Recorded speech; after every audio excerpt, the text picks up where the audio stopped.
Hello and welcome to career plus. So my dear friends, आज की video में हम एमसीक्यू क्वेश्चंस को डिस्कस करेंगे। तो इससे आपकी प्रैक्टिस हो जाएगी। तो ये एमसीक्यू क्वेश्चंस जो हम लेकर के आए हैं आपके लिए, ये प्रैक्टिस सेट। तो ये जेके एसएसबी के डिफरेंट एग्ज़ाम्स में जो प्रीवियस ईयर्स के क्वेश्चंस आए हुए हैं उनमें से भी होंगे, और डिफरेंट क्वेश्चंस हमने सिलेक्ट किए हैं जिनकी प्रोबेबिलिटी होगी आपके डिफरेंट जेके एसएसबी एग्ज़ाम्स में आने की। तो फ्रेंड्स, इससे पहले कि हम वीडियो को स्टार्ट करें, आपको बता दें कि आप हमारे ऑनलाइन और ऑफलाइन दोनों बैचेस ज्वाइन कर सकते हैं। आप हमारे दिए गए नंबर्स के ऊपर कॉल कर सकते हैं। सो फ्रेंड्स, स्टार्ट करते हैं। सबसे पहला क्वेश्चन। तो सबसे पहला क्वेश्चन है कि विच of the following was the first hydro electric plant built in the state of Jammu and Kashmir. तो जम्मू एंड कश्मीर स्टेट में सबसे पहला हाइड्रो इलेक्ट्रिक पावर प्लांट जो है वो कौन सा बनाया गया है, यानी पानी से बिजली बनाने वाला प्लांट जो है, this is option number A, Mohra. ठीक है, तो ये आपको झेलम रिवर के ऊपर देखने को मिलेगा, और ये 1905 में बनाया गया था मोहरा हाइड्रो इलेक्ट्रिक पावर प्लांट। आपको ये पता होना चाहिए। This is the first question. तो क्वेश्चन नंबर 1 का ए पार्ट जो है, दिस इज राइट आंसर। अब चलते हैं क्वेश्चन नंबर 2 के ऊपर। Which of the following places also known as meadow of flowers. तो नीचे दिए गए जो भी प्लेसेस हैं इनमें से मीडो ऑफ फ्लावर्स किसे कहा जाता है, तो देख लीजिए, इसमें श्रीनगर, गुलमार्ग, पहलगाम और सोनामार्ग है। तो इसमें से आपका आंसर क्या होगा, इस गुलमार्ग। गुल का मतलब ही होता है फ्लावर्स। ठीक है, तो बी ऑप्शन जो है it is the right answer. ठीक है, गुलमार्ग, गुल का मतलब होता है फ्लावर, तो meadow of flowers is Gulmarg. So question number 2 का B part is the right answer. अब चलते हैं क्वेश्चन नंबर 3 के ऊपर। The resort known for its golf course highest in the world. तो पूरी दुनिया में सबसे हाईएस्ट गोल्फ कोर्स कौन सा है, तो वो भी आपको गुलमार्ग में ही देखने को मिलेगा। ऑप्शन 3 का भी ए पार्ट ही आंसर देखने को मिलेगा, यानी सबसे ज़्यादा हाइट पे पूरी दुनिया में गोल्फ कोर्स कहाँ पे है। अब चलते हैं क्वेश्चन नंबर 4 पे। द वर्ड गुल means flower in which of the following languages. तो नीचे दिए गए जो भी लैंग्वेजेस हैं इनमें से गुल का मतलब फ्लावर यानी फूल किस लैंग्वेज में होता है, तो ये लैंग्वेज आपको देखने को मिलेगी पर्शियन। तो बहुत सारी लैंग्वेजेस, संस्कृत, कश्मीरी, डोगरी, और इनमें से right answer is Persian. Persian में गुल को फ्लावर कहा जाता है, यानी फूल को पर्शियन में गुल कहा जाता है। So the next question, that means question number 5 is the origin of the name Patnitop is a distortion of the original name of Pattan the तालाब refers to। तो देखिए, इसका ऑप्शन, डिफरेंट ऑप्शंस जो दिए गए हैं इसमें, pond of the princess, pond of fresh water, group of mountains, pond of flowers. तो इसमें ऑप्शन ए जो है वो सही रहेगा, pond of the princess, Patnitop. ठीक है, नेक्स्ट क्वेश्चन यानी क्वेश्चन नंबर 6 जो है, the wood of which of the following trees is used for wood carving. तो किस में से कश्मीर के जो ट्रीज हैं इनकी वुड को कार्विंग के लिए इस्तेमाल किया जाता है, और ये कॉटेज इंडस्ट्री जो कश्मीर की है उसमें भी यूज़ किया जाता है। तो आपको ऑप्शन नंबर सी देखने को मिलेगा, चिनार। ठीक है, यानी टीक, साल और शीशम भी ऑप्शंस थे इसके, लेकिन chinar is the right answer. So the question number 7 is which of the following rulers introduced the carpet industry into the valley। तो कश्मीर में कारपेट इंडस्ट्री को इंट्रोड्यूस किस रूलर ने किया है, तो इसमें अकबर जो कि मुगल एम्परर है, तो डोगरा डायनेस्टी के रूलर हरि सिंह, जैनुल आबिदीन और प्रताप सिंह, इतने रूलर्स हैं। इनमें से Zainul Abidin, option C is the correct answer.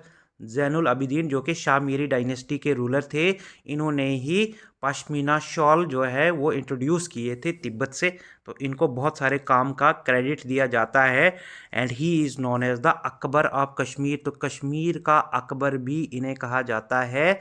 He removed और the abolished jizya from Kashmir. Kashmir से जिजिया को इन्होंने ही हटाया था, Zainul Abidin. He was a very liberal ruler. तो इसका क्वेश्चन नंबर 7 का C part is the answer.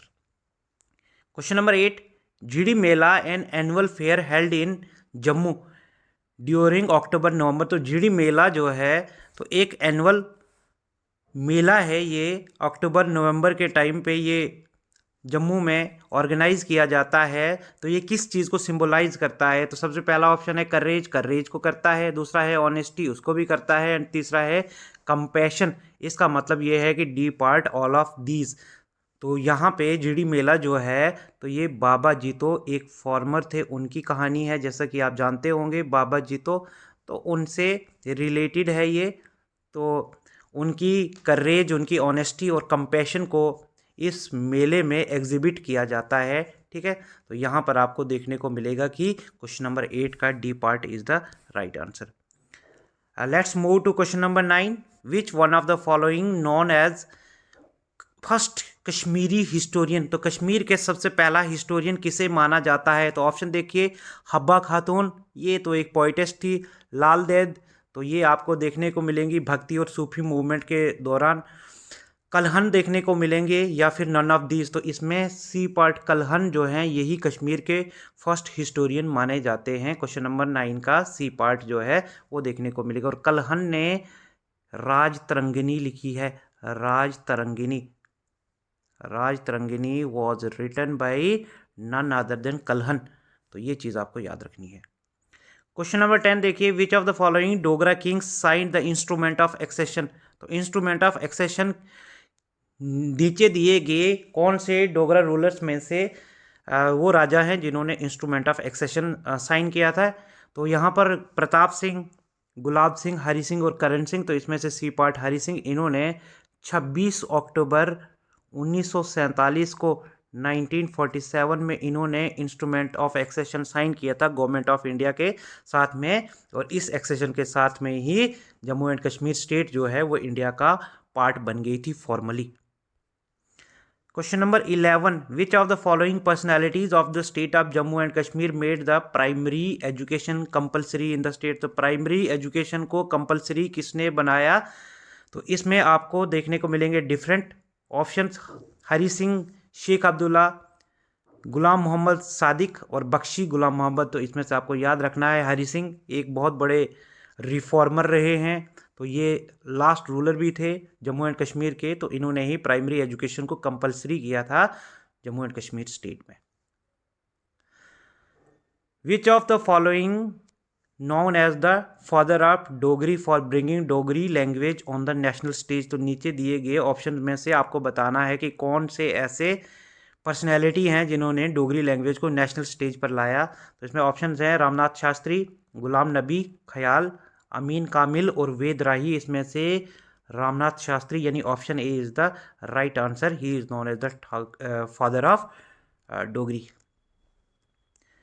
Question number 13, world famous book Das Kapital was written by? तो ये आपको ऐसे भी पता होना चाहिए कि दास कैपिटल कार्ल मार्क्स के द्वारा ही लिखी गई है। कार्ल मार्क्स, ठीक है, जिन्होंने आइडियोलॉजी दी सोशलिज्म और कम्युनिज्म की, तो इन्होंने ही दास कैपिटल बुक लिखी है। बाकी ऑप्शन एंजल्स भी थे, आर.सी. दत्त थे, नन ऑफ दीज। और आपको क्वेश्चन नंबर 13 का बी पार्ट राइट आंसर है। Question number 14, Aga Khan cup is associated with which of the following games? तो आगा खान कप नीचे दिए गए कौन सी गेम के साथ में एसोसिएटेड है? सबसे पहले क्रिकेट, शूटिंग, हॉकी या टेनिस? तो आगा खान कप जो है हॉकी के साथ में एसोसिएटेड है। ठीक है, ये आपको पता होना चाहिए। तो क्वेश्चन नंबर 14 का C is the right answer. Question number 15 पे चलते हैं। Court is the playing area. Court playing area होता है कौन से स्पोर्ट का? तो इसमें ऑप्शन है बैडमिंटन, लॉन टेनिस, ठीक है, बास्केटबॉल, ऑल ऑफ दीज। तो इसमें आपको जो राइट ऑप्शन है आपका तो वो है all of these. That means कि कोर्ट प्लेइंग एरिया बैडमिंटन का भी होता है, लॉन टेनिस का भी होता है और बास्केटबॉल का भी होता है। तो क्वेश्चन नंबर 15 का डी जो है इज़ द राइट आंसर। तो आई होप कि आपको ये हमारी सीरीज़ जो हमने स्टार्ट की है कि आपके अपकमिंग जो भी एग्ज़ाम्स हैं उनमें आपको हेल्प हो जाए। प्रीवियस ईयर्स के भी क्वेश्चन हम इसमें कवर करेंगे क्योंकि बहुत सारे क्वेश्चन रिपीट होते हैं और बहुत सारे न्यू MCQs प्रैक्टिस सेट हम आपके लिए लेकर के आएंगे। So friends, thank you very much. मिलते हैं एक और वीडियो में। ठीक है, थैंक यू।